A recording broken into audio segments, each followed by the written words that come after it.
बोलायला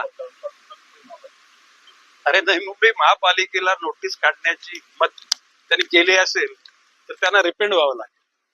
नवी मुंबई महापालिका दुबळ्या लोकांची नाही. Navi Mumbai city is blessed by God. परमेश्वरानं आशीर्वाद दिलेलं शहर आहे. देशाचे पंतप्रधान नरेंद्रजी मोदी यांनी ज्याला आढावा घेतला आपल्या देशातले डेटा सेंटर कुठे आहेत त्या लक्षात आलं. त्या ठिकाणी इंग्लंडमध्ये, काही ठिकाणी सिंगापूर, अमेरिका, चायनामध्ये डेटा सेंटर आहेत. आणि मग त्याला 2 वर्षापूर्वी मोदी साहेबांनी सांगितलं की डेटा सेंटर 5 वर्षाच्या आतमध्ये आपल्याकडे आला पाहिजे. सुदैवानं ज्या 2 शहरांची नेमणूक झाली 5 लाख कोटी रुपयाचं डेटा सेंटर नाही मुंबई शहरात. चेन्नईमध्ये 5 लाख कोटी आणि राहिलेले 5 लाख कोटी हे देशातल्या अन्य सगळ्या शहर.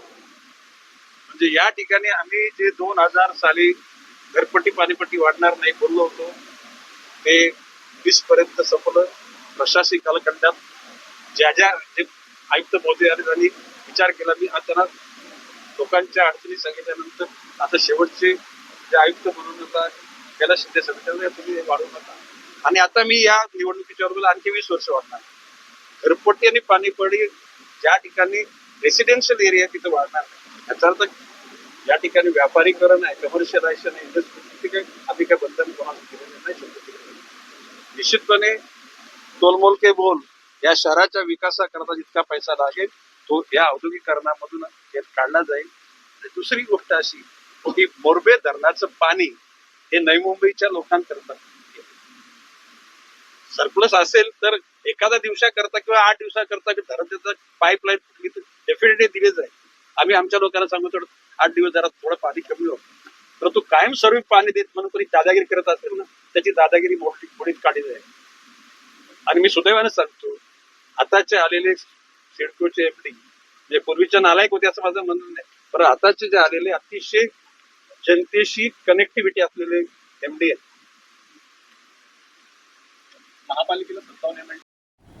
प्रथम तर पहिले गणेश नाईक साहेब हे राज्याचे मंत्री आहेत. हे एका नवी मुंबईचे मंत्री नाही आहेत आणि त्यांना अशी भाषा शोभत नाही.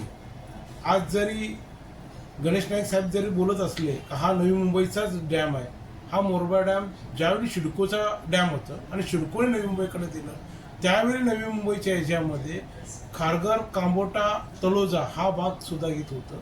आणि याची डेव्हलपमेंट चार्ज घेतल्यामुळे आम्ही हक्काने त्यांच्याकडनं पाणी मागतोय. आणि हक्काने मागत असताना मी स्वतः न्यायालयात मुंबई हायकोर्टात याचिका दाखल केली आहे. आणि ही 15 तारखेला दूध का दूध आणि पाणी का पाणी होणारच आहे न्यायालयात असल्यामुळे. आणि मी ही लढाई न्यायालयात लढतोय.